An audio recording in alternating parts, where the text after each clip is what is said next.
À mesure que le procès avance, Jeanne entre dans un état vraiment de stupeur. Elle ne comprend rien à ce qui lui arrive et elle va découvrir enfin où est la vraie question. Pour elle, c'était une histoire, à son avis. On lui reprochait d'avoir servi le roi de France et de s'en être référé à Dieu. Bon, elle pensait discuter là-dessus. Mais elle s'aperçoit que c'est pas du tout ça qu'on lui demande. On lui dit « tu n'es pas une bonne catholique, tu n'es pas une vraie chrétienne ». Alors ça lui paraît prodigieux. Au début, quand les curés lui avaient demandé « mais est-ce que vous communiez à d'autres moments que Pâques ?» Elle avait répondu « ça là n'est pas du procès ». Comment c'est pas du procès? Mais si, c'est exactement cela. Ce qu'on veut lui faire dire, ce qu'on veut lui prouver, c'est qu'elle est une mauvaise catholique. Elle qui est tellement pieuse, elle qui est tellement dévote, elle qui se réfère tout le temps à ses voix, elle qui passe son temps dans sa prison, à genoux sur son lit ou assise sur son lit, les mains jointes à supplier. Elle qui demande perpétuellement qu'on la laisse aller à la messe, ça c'est refusé. Qu'on la laisse entrer un instant quand on la conduit de sa cellule à la salle de l'interrogatoire et qu'elle passe devant la chapelle, qu'on la laisse entrer un instant dans la chapelle, absolument interdit. Ah, je comprends. Alors on veut pas que j'entre dans la chapelle parce que je suis, paraît-il, une hérétique. C'est tout de même prodigieux. Alors comment est-ce qu'on la tient? Mais on lui fait un petit raisonnement d'une simplicité parfaite. On lui dit, Jeanne, vous affirmez que vous entendez des voix, bon, ben on veut bien admettre que vous ayez entendu des voix, mais nous savons que ce sont des mauvaises voix, que ce sont des voix démoniaques. Et même l'université de Paris, qui s'y connaît, je vous assure, les a identifiées, ces voix. Et on veut que Jeanne dise, ces voix, ces trois démons que voici. L'un s'appelle Laban, l'autre s'appelle Léviathan, et le troisième s'appelle Béhémoth. Parce qu'ils s'y connaissent, vous savez, l'université de Paris, les démons, ça, c'est leur affaire. Alors Jeanne, tu vas dire que tes voix que tu appelles Sainte Catherine et Sainte Marguerite, c'est ces trois démons. Jeanne dit, je ne peux pas dire ça. Elles ne m'ont dit que de faire des choses bien. J'ai voulu servir Dieu. Parce que vous ne pouvez pas me coincer. Alors on lui dit, Jeanne, écoutez bien, c'est tout simple. Hein. Qu'est-ce qu'un catholique? Un catholique, c'est quelqu'un qui obéit à l'Église. Vous ne voulez pas obéir à l'Église, vous ne voulez pas dire ce que l'Église vous force à dire, donc vous êtes une mauvaise catholique. Alors elle pleure à ce moment-là. Et elle dit, mais voyons, si j'ai fait quelque chose, je cite, hein, si j'ai fait quelque chose contre notre foi, dites-le moi.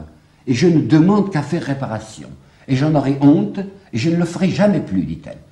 Alors on dit, oui, tu as fait quelque chose contre notre foi, puisque tu te refuses de te plier à ce que nous demandons. Nous voulons que tu dises ce sont des démons. Tu ne veux pas le dire, donc tu fais quelque chose contre notre foi. Vous voyez à quel point elle est absolument coincée. Alors elle trouve une échappatoire, ou du moins la pauvre petite, elle croit. Elle dit, vous, monsieur Cochon, vous, l'évêque Cochon, vous n'êtes pas l'Église. Vous êtes en réalité mon ennemi. Cochon lui dit, comment je ne suis pas l'Église? Mais je suis un évêque. Et un évêque, ça représente l'Église. Mais j'en appelle à mes saints, à mes saintes, à notre Seigneur. Ah, pardon, dit Cochon, vous n'y connaissez rien, il y a une distinction à faire. Il y a l'Église triomphante. Comment vous ne savez pas ça? Mais c'est dans le catéchisme. Il y a l'Église triomphante et il y a l'Église militante. L'Église triomphante, c'est celle qui est dans le ciel. L'Église militante, c'est l'Église présente, c'est l'Église contemporaine. Et dans notre foi, il y a ceci, une âme sanctam catholicam. L'unique sainte Église catholique ne peut, écoutez, ne peut ni errer, ni faillir. Or, vous êtes en train de dire que l'Église a erré et a failli, puisque nous vous disons ce sont des démons, et vous dites ce sont des anges. Alors Jeanne dit, bon, vous voulez pas m'écouter? Alors j'en appelle au pape. Ils s'entre-regardent et ils rigolent. Ils le tiennent, le pape. Je vous ai dit déjà à quel point le Martin V vient d'être remplacé par Eugène IV maintenant depuis le mois de mars 1431. Le Martin V était quelqu'un de terrifié par l'université de Paris et par le concile. Il n'en voulait pas, ce concile qu'on va réunir maintenant, qui est déjà en train de se le préparer. Le beau-père dont je vous ai parlé, l'homme qui s'appelle Beaupère, hein, le théologien, va même recevoir une indemnité spéciale de 30 livres alors qu'il était à Rouen pour aller à Bâle, parce que c'est à Bâle que se prépare le nouveau concile. Et le Eugène IV, le nouveau pape, il a horriblement peur de ce qui va se passer dans ce concile. Parce que l'université de Paris est très puissante, c'est pas le moment pour lui de se mettre mal avec l'université de Paris. Alors quand ils entendent la petite Jeanne dire « Je veux parler au pape », ils disent « Oh, elle peut toujours y aller parce qu'on le tient, le pape ». Et on lui dit « Mais bon, écoutez Jeanne, si vous voulez, on pourrait en parler au pape. Mais supposez, écoutez bien, hein, supposez, on lui dit, supposez qu'il soit là, le pape, qu'il ait accepté de se déranger pour une petite personne comme vous. Et bien le pape, il vous dira la même chose que nous. Ils vous diront « Ce sont des démons ». Alors qu'est-ce que vous répondrez au pape? Là, elle se sent coincée. Elle se dit « Si jamais je dis que je refuse de servir le pape, là, ils vont me tenir, ils vont me dire « Vous êtes une mauvaise catholique ». Alors elle dit « Eh bien, appelez-le, faites-le venir, et puis je lui répondrai quand il sera là. » Oh, écoutez, on ne peut pas le déranger. Eh bien, alors emmenez-moi auprès du... Oh, ben c'est bien loin tout de même. Et alors on recommence. Enfin, supposez que vous soyez à Rome, et que vous soyez devant le pape, et qu'il vous dise « Il faut renier tes voix. » Qu'est-ce que tu diras? Alors elle dira « Bon, je dirai ce que dit le pape. Dieu premier servi. » Qu'est-ce que ça veut dire, cette phrase très célèbre de Jeanne, Dieu premier servi? Ça veut dire, je ferai ce que me demande le pape, à condition que, pourvu que Dieu soit premier servi. Ça suffit. On ne lui en demandait pas autre chose. Elle fait une distinction entre l'Église d'une part et Dieu d'autre part, et on n'a jamais le droit de le faire, et elle est condamnée, elle est hérétique parce qu'elle a dit Dieu premier servi. Rendez-vous bien compte du martyre que cette fille est en train de subir. Et c'est pas moi qui l'invente, c'est elle qui le dit, le mot martyr. Un jour, elle dira, mes saintes me sont encore apparues et m'ont dit, Jeanne, ne te chaille pas, c'est un vieux mot qui veut dire ne te désole pas, ne te chaille pas de ton martyr. Nous sommes avec toi. Martyr, vous savez, c'est vrai, enfin, c'est pas de la littérature, c'est pas du cinéma. Un martyr physique. D'abord, elle est en prison avec ses soldats anglais qui sont là perpétuellement. Pas la peine de vous donner de détails sur la difficulté des choses. Hein.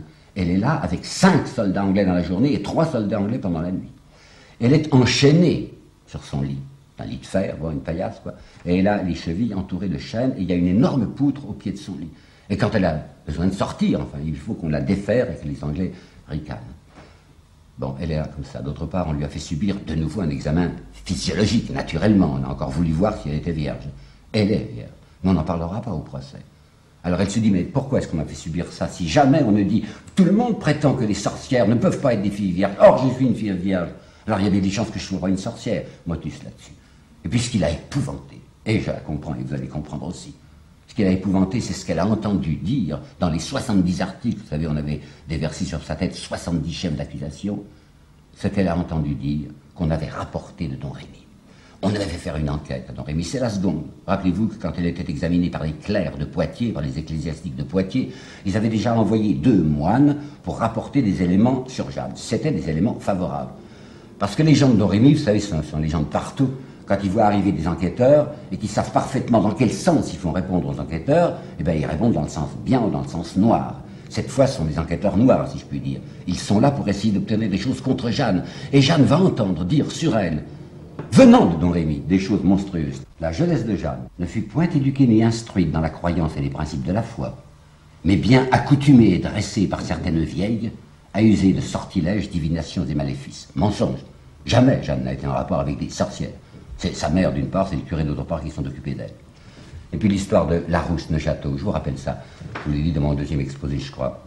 En 1428, les gens de Don Rémy avaient été obligés de s'enfuir parce qu'il y avait un pirate local qui s'appelait Antoine de Vergy, qui voulait mettre le siège devant Vaucouleurs, qui va piller Don Rémy, et ils se sont reflués sur Neuchâteau. Et je vous ai dit, Jeanne a été à ce moment-là servante dans une hôtellerie parce que ça diminuait la dépense des parents. Alors écoutez bien ce que ça devient. Oui, puis c'est à ce moment-là aussi que Jeanne avait eu une histoire avec un garçon à qui elle avait promis le mariage, et puis à cause de ses voix, elle a dit non, je ne peux pas faire ça, et le garçon l'a traîné devant l'officialité de Tours pour rupture de promesse de mariage, hein, vous vous rappelez. Alors voilà ce que ça devient. Vers la 15e année de son âge, de sa propre volonté, et sans le congé de ses pères et mères, Jeanne gagna la ville de Neuchâteau, et là servit pendant certains temps chez certaines femmes hôtelières nommées Larousse, écoutez la suite, où demeuraient continuellement plusieurs jeunes femmes sans retenue, autrement dit un bordel. Et aussi y étaient logés, pour la plupart, des gens de guerre. Jeanne cita en procès certains jeunes hommes qui, sachant qu'elle avait vécu avec les dites femmes, les putains de chez Larousse, refusaient de l'épouser. Il mourut, la cause étant pendante, et Jeanne, par dépit, quitta son service de l'hôtellerie. Voilà les choses monstrueuses que l'on a inventées contre elle. Et Baudricourt, le seigneur de Vaucouleurs, elle lui avait affirmé qu'elle aurait 3 fils, dont le premier serait pape, le 2e empereur et le 3e roi. À quoi le sire de Baudricourt avait répondu, eh bien je voudrais bien en faire un. Et cela, on le tient de notables personnes, prélats et grands maîtres, à qui Baudricourt l'a répété plusieurs fois. D'où la conclusion, dès le temps de sa jeunesse, Jeanne a dit, fait et perpétré nombre de méfaits et crimes, péchés et délits honteux, cruels, scandaleux, déshonorants. Voilà ce que Jeanne entend. Mais ce qu'elle ne sait pas, et ce que nous savons aujourd'hui, c'est ceci. Il y avait un confesseur tout de même, puisqu'elle désirait tellement les sacrements. On ne voulait pas la laisser communier, mais on voulait bien qu'elle se confessât. Alors c'est un nommé Loiseleur qui l'avait confessé. Et moi, il me semblait que le secret de la confession était une chose tout de même grave. Hein. Et bien, Loiseleur racontait aux juges et aux assesseurs tout ce que Jeanne lui avait dit en confession. Qu'on ne s'en étonne pas trop, parce qu'il y a un manuel de l'Inquisition de 1484 qui dit que ces procédés sont normaux, qu'on peut tout faire à l'égard de l'hérétique. Puis alors la menace de torture. Comme Jeanne ne veut toujours pas dire que ces anges sont des démons, alors on la conduit dans la salle de torture. On lui monte les brodequins. Vous savez, c'était ces planches qu'on serrait jusqu'à ce que les autres craquent. On lui montre aussi l'outre pleine d'eau. On attendait le patient sur une table, on lui mettait un noir dans la bouche, on versait de l'eau jusqu'à ce que l'estomac se gonfle tellement que l'homme vomit, et on le lui remet. On lui montre tout ça, on lui montre les fers rouges qu'on lui approchera des yeux ou qu'on lui mettra sur la peau. Et Jeanne dit, vous aurez beau faire, hein, même si vous me mettez à la torture, eh ben je redierai ce que j'ai dit après, parce que je redirai que c'est la souffrance qui me l'a fait dire, mais que ça ne vaut rien. Alors Cauchon consulte, qu'est-ce qu'on fait? Thomas de Courcelles, le plus jeune, le plus brillant des théologiens de Paris, dit, il faut appliquer la torture. Mais il n'y en a qu'un seul qui est de son avis. Et Cauchon lui-même dit, oh ben non, je ne crois pas. Alors on n'insistera pas, il n'y aura pas de torture. Enfin, Jeanne les a vus, les instruments. Puis il y a surtout la déréliction. Il y a le roi d'abord. Je suis bien convaincu que Jeanne avait espéré que le roi ferait quelque chose, ou bien la payerait, ou bien enverrait des gens, des soldats pour la sauver. Rien. Pas un mot. Jamais un mot de Jeanne contre le roi. Et puis il y a les clercs de Poitiers. Enfin, elle se souvient, c'est la deuxième fois qu'elle est devant un tribunal ecclésiastique. Pendant un mois, elle a eu ses évêques, ses prélats, l'inquisiteur de Toulouse qui s'appelait Turlure, qui l'avait tourné et retourné sur ce grill à eux et qui avait conclu qu'elle est une bonne catholique. Alors plusieurs fois, elle a dit, mais faites venir les clercs de Poitiers, ils savent bien que je suis une vraie catholique. Et Cauchon est renseigné. Il sait que le roi ne veut plus rien faire pour Jeanne et que les anciens clercs de Poitiers, avec le Regnault de Chartres qui est maintenant passé contre elle, car Regnault de Chartres était président de la commission ecclésiastique de Poitiers, sont maintenant entièrement désintéressés de la cause de Jeanne. Alors quand Cauchon lui dit, Jeanne, est-ce que vous voulez qu'avec les sauf-conduits même, sauf-conduits que je donnerai à ces messieurs, ils viennent là? Et Jeanne dira, ah, vous croyez me prendre de cette manière? Ce qui montre qu'elle a parfaitement compris que les clercs l'ont abandonnée. Et du reste, quand le Cauchon lui avait dit, pensez-vous, il avait dit ça, vous savez, comme un chatemite, comme ça, pensez-vous que les clercs de Poitiers étaient vraiment convaincus que vous étiez une fille de Dieu? Alors elle n'osera pas le dire oui, elle va dire, eh bien, s'ils n'y croyaient pas, ils avaient tort. Et puis il y a ces voix, quoi, le ciel. Le ciel semble bien l'abandonner, parce que les lois lui avaient promis catégoriquement, dit-elle, une délivrance qui ne vient jamais. Le 14 mars, elle avait dit, Sainte Catherine vient de me dire que j'aurai secours. Je ne sais si ce sera en étant libéré de prison ou bien étant en jugement, c'est-à-dire au pied du bûcher, il y aurait quelques troubles, enfin, soulèvement du peuple. Je pense que ce sera l'un ou l'autre. Et par plusieurs fois, les voix m'ont dit que je serais délivré par une grande victoire française. Il n'y a pas de grande victoire. Le 17 mars, je crois fermement que Dieu ne laissera pas advenir que je sois mis si bas que d'être brûlé. Je crois que j'aurai secours bientôt et par miracle. Et un peu plus tard, j'ai demandé à mes voix si je serais brûlé. Elles m'ont répondu que je m'en remette à notre Seigneur et qu'il m'aidera. Il voit que c'est fini, quoi, qu'il n'y a plus d'espoir. Nous voici maintenant au milieu, même à presque la fin du mois de mai. C'est un anniversaire. Vous vous rappelez que c'est le 23 mai 1430 qu'elle a été prise, et le 23 mai 1431, il va y avoir l'admonition publique. C'est-à-dire, avant de la condamner, on va essayer de la persuader. Les 6 docteurs de l'université de Paris, qui étaient à Rouen, sont allés à Paris pour une réunion générale de toute l'université qu'on va consulter sur le cas de Jeanne. Toute l'université a dit avec unanimité, il faut la brûler, c'est une hérétique. Alors ils reviennent. Ils reviennent à quelle date? Ils reviennent le 21 mai. Et ils reviennent armés de cette lettre que je vous avais lue l'autre jour, où on dit, allez, allez-y, enfin on a ça a assez traîné. 21 mai. Alors le 23 mai, il va y avoir cette fameuse admonition publique. Je vous le répète, le jour anniversaire.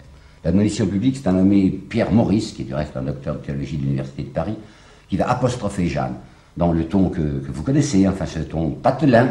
Il va lui dire, Jeanne, écoutez-moi bien, je vais vous faire une comparaison et vous allez me suivre. Et il lui dit ceci, Jeanne, mon ami, mon ami très cher même, écoutez bien, voyons, supposez que le roi vous donne la garde d'une citadelle, d'une forteresse, avec défense de laisser entrer personne dans la citadelle, dans la forteresse, sinon muni d'un papier signé du roi. Arrive quelqu'un qui n'a pas de papier signé du roi, vous, qui avez la responsabilité de la forteresse, vous ne permettez pas à ce personnage qui n'a pas la signature du roi d'entrer. Eh bien nous qui sommes l'église militante, laquelle ne peut ni errer ni faillir, nous ne pouvons pas vous laisser entrer dans cette église où vous dites que vous êtes, puisque vous n'avez pas de papier. Comment pas de papier? Mais un papier signé de qui? Signé du bon Dieu? Non, ce sont eux-mêmes, ce sont les gardiens de la cité qui décident du formulaire et qui décident de la signature à donner. Elle est un peu boiteuse, la comparaison de Pierre Maurice. Jeanne s'en est tellement bien rendu compte qu'elle lui dit, vous avez beau dire, je ne changerai pas, je serai même devant le feu, que je continuerai à dire ce que j'ai dit. Superba responsio, note le procès verbal, ça veut dire réponse superbe. Mais superbe, dans la langue latine, ça veut dire réponse orgueilleuse. Ça, c'est le 23. Nuit du 23 au 24. Et c'est le 24 qu'en principe, on va la brûler. Alors, dans la nuit du 23 au 24, elle reçoit 2 visites. Il y a Beaupère, le grand théologien parisien, qui vient la voir dans sa prison.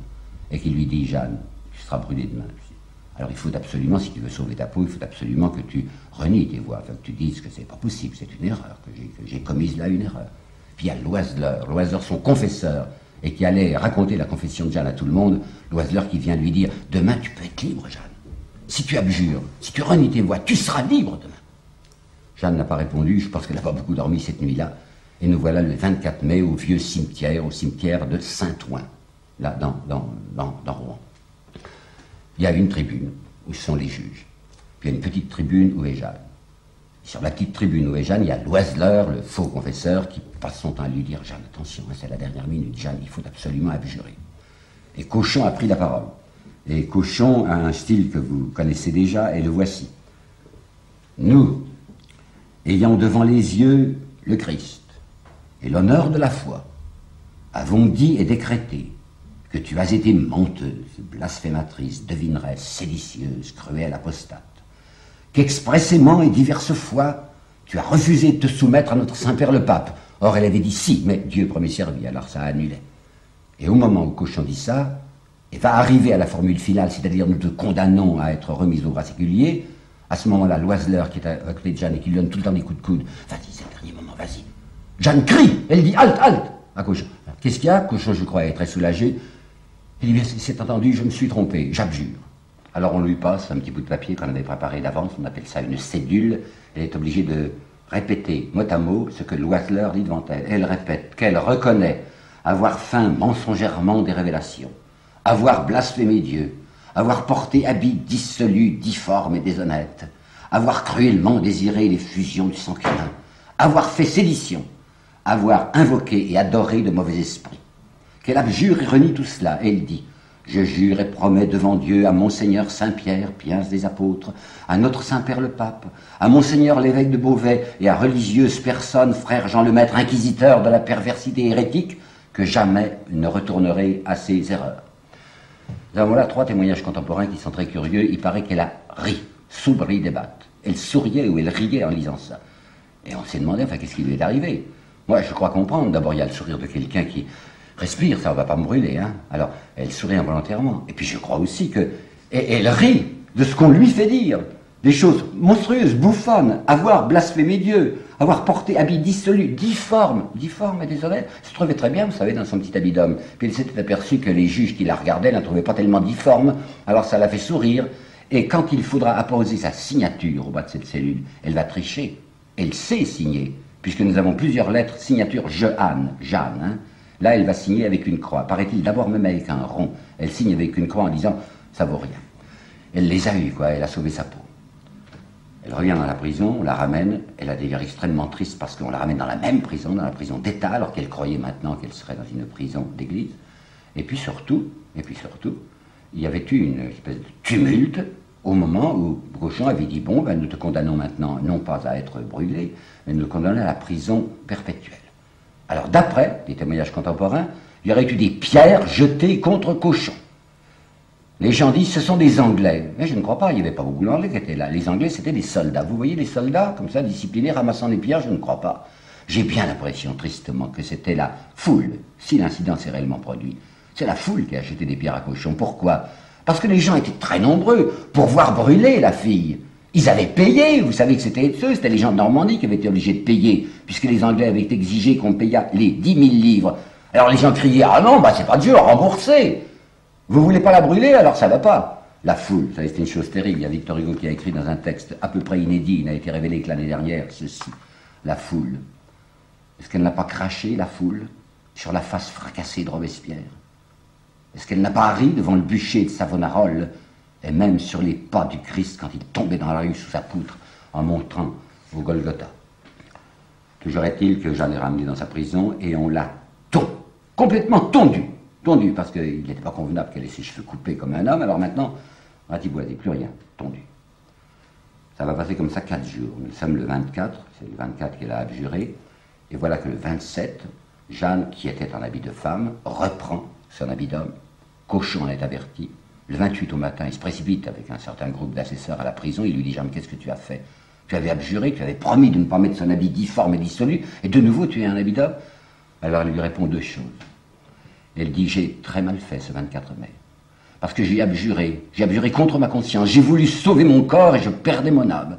Et puis d'autre part, puisque vous m'avez condamné à la prison perpétuelle, eh ben j'aime mieux faire ma pénitence d'un seul coup, c'est-à-dire mourir. En somme, voyez-vous, il y a deux mouvements. Là, il y a un mouvement de honte, j'aurais pas dû faire ça, c'est mal, enfin, j'ai trahi, quoi, j'ai renié. Puis deuxièmement, il y a un mouvement assez semblable à celui qu'il avait eu à Beaurevoir, une espèce de goût du suicide. À Beaurevoir, elle avait dit « j'aime mieux mourir que de tomber aux mains des Anglais », et maintenant elle dit « eh ben j'aime mieux en finir tout de suite que de passer ma vie dans la prison ». Michelet a eu une page, je n'aime pas ce qu'il a fait Michelet dans l'ensemble, mais il y avait une page qui était bonne, je crois, sur le 1er avril, parce que le 1er avril c'était le jour de Pâques. Le jour de Pâques, il y avait les 500 cloches de Rouen qui sonnaient. Elle était là, dans sa prison. Il y avait de quoi, vous savez, se crever le cœur, enfin, se crever le cœur de sanglots. Elle avait pleuré, pleuré. Et maintenant, toute sa vie, elle y sera dans cette prison. Elle qui est une fille de grand air. Bon, ben, j'aime bien en finir tout de suite. Je ne crois pas que Cauchon soit particulièrement satisfait. J'ai toutes sortes d'indices qui montrent que Cauchon était quelqu'un qui était gêné de cette histoire. Et il s'était dit, ouf, ouf, je ne porterai pas le poids, la responsabilité terrible d'avoir fait brûler cette fille. Ben maintenant, il n'y a plus moyen de faire autrement. Ce n'est pas les Anglais qui vont lui dire, nous exigeons qu'elle soit brûlée. C'est l'Inquisition, c'est les règles de l'Inquisition. Quelqu'un qui a abjuré, il est sauvé. Bon, il est en prison, mais il a sauvé sa peau. Tandis que quelqu'un qui, après avoir abjuré, se rétracte et revient sur ce qu'il a dit, ce quelqu'un doit être brûlé. Il n'y a rien à faire. Alors c'est le 30 au matin, c'est le 30 mai 1431 au matin, à 9 h du matin, qu'on a fixé l'exécution. À 7 h du matin, Cauchon avec 6 personnes, ils sont 7, va revenir dans la prison de Jeanne. Tu n'as rien à dire, vous savez, c'est la dernière visite aux prisonniers qu'on va exécuter, enfin, une dernière déclaration. Alors elle va faire une dernière déclaration. Il y a un des témoins qui s'appelle le moine l'advenu, qui racontera 25 ans plus tard, elle s'est mise à genoux, elle s'est mise à sangloter, et elle s'arrachait les cheveux. Ah, je trouve ça joli de la part de l'advenu. Elle s'arrachait quoi? Parce qu'il était tondu. Probablement, enfin, elle avait les mains à la tête. Et elle dit à Cauchon, eh bien oui, c'est vrai, j'ai fait des mensonges. J'avoue que j'ai fait des mensonges. Quand je vous ai raconté qu'un ange était venu me chercher dans mon laiderie et m'avait conduit chez le roi, c'était pas vrai. J'ai parlé allégoriquement. C'était moi qui étais le petit ange. Puis quand je vous ai décrit mes apparitions, quand j'ai dit que Saint-Michel avait un bien beau vêtement qui ressemblait à un gentilhomme, quand j'ai dit que Sainte-Catherine elle portait une belle couronne, non, c'était pas comme ça. Je voyais des scintillements devant moi, je voyais surtout des lumières. Puis Cauchon lui dit, oui, ben, enfin, vous reconnaissez au moins que vos voix vous ont trompé. Oui, c'est vrai. Elles m'ont trompé parce qu'elle m'avait promis que je serais délivré. Je vois bien que je vais mourir, en fait, tout à l'heure, je vais mourir. Alors il faut le dire, c'est l'Oiseleur qui dit ça. Alors quand tu seras sur le bûcher, tu le diras à tout le monde que tu as été déçu par tes voix. Et Jeanne répond, eh ben faites-moi souvenir, parce que quand il y aura le feu, je pense que je n'y penserai pas. En réalité, elle ne veut pas dire devant le public, elle ne veut pas dire devant tout le monde, j'ai été déçu par mes voix. Et elle finira par crier encore, que ce soit des anges ou des démons, je les ai vus comme je vous vois. Alors ça y est, on la met sur la charrette. Elle est en habit de femme et on lui a mis une chemise soufrée, vous savez, pour que le feu prenne d'un seul coup. Le bûcher est très élevé. C'est un tas de plâtre, parce que les gens veulent en avoir pour leur argent, et si c'était un bûcher trop petit, les gens qui sont derrière ne verraient pas, alors il y a 2-3 mètres de haut, puis des fagots qui sont entassés là. Le bourreau avait l'habitude, c'est son métier, il avait l'habitude, le bourreau de Rouen, de faire un geste de gentillesse. Il étranglait les gens qu'on allait brûler. Dès que la fumée commençait à s'élever, que les flammes n'étaient pas encore arrivées au martyr, il s'amenait par derrière et il l'étranglait de telle manière que la victime fut étouffée par lui et ne fut pas brûlée. Mais il n'y avait pas moyen pour lui de monter parce qu'on l'aurait vu opérer sur ce très grand échafaud. Alors devant l'échafaud, Jeanne est là avec sa chemise soufrée qui descend jusqu'aux pieds. On lui a mis une mitre ridicule sur la tête. Sur cette mitre, il y a qu'elle est apostate, qu'elle est hérétique, qu'elle est relapse, qu'elle est dissolue. Il y a le poteau, qu'elle va être attachée, et sur le poteau, comme par la croix du Christ, on a mis aussi une inscription disant qu'elle est scandaleuse, qu'elle est scélérate. Et on lui dit, il faut faire tes prières, Jeanne. Alors elle est là, au pied du bûcher, qui fait des tas de prières, qui demande pardon à tout le monde. Elle demande pardon, oui, elle demande pardon aux Bourguignons, elle demande pardon aux Anglais. Elle ne renie pas ce qu'elle a fait, mais elle dit, j'ai certainement commis des fautes dans ma vie, j'ai fait tuer des hommes. Vous tous qui êtes là, pensez à moi, priez pour moi. Elle pleure tellement, elle continue tellement à se lamenter, la pauvre gosse, ça fait qu'elle est à 2 minutes de la mort, que le capitaine des Anglais dit, est-ce qu'on va me faire déjeuner là? Alors il faut la faire monter. Elle monte. Elle dit, donnez-moi une petite croix. Alors le capitaine anglais casse 2 morceaux de bois, des fagots, avec une petite ficelle, il fait une croix avec ces 2 morceaux de bois, et elle glisse ça contre sa peau. Et puis elle se dit, mais comment on m'attache les mains? Je ne pourrais pas toucher ma petite croix. Alors il demande à un frère, le frère Ladvenu, « Je voudrais voir une croix ». Alors le frère Ladvenu, il court dans une chapelle qui était à côté, il prend une croix de procession et il va brandir cette croix devant Jeanne qu'on va flamber. Le bourreau bat le briquet, il allume, la flamme prend d'un seul coup. Alors quand Jeanne voit la flamme qui arrive, elle hurle, elle crie « Jésus !» comme on appelle « au secours ». Et Claudel dit c'était comme une flamme au-dessus de la flamme. Et elle brûle. Alors comme les gens voulaient la voir, voici un témoignage contemporain, c'est le témoignage du bourgeois de Paris. Puis le bourreau tira le feu en arrière pour que le peuple ne doutât point que Jeanne avait expié. Le peuple la vit donc toute nue, avec tous les secrets d'une femme. Et quand ils l'eurent vue assez à leur gré, toute morte, liée au poteau, le bourreau remit le feu grand sur cette pauvre charogne. Ce qui restait lorsqu'elle a été cramée, c'était, paraît-il, des entrailles et le cœur. Alors on a mis ça dans un petit sac. Et on a acheté ces restes de Jeanne à la Seine. Un jour, pendant le procès, elle avait crié au juge ceci: « Qu'ai-je à faire ici? Renvoyez-moi à Dieu, d'où je suis venu. » Eh bien, il l'avait pris au mot.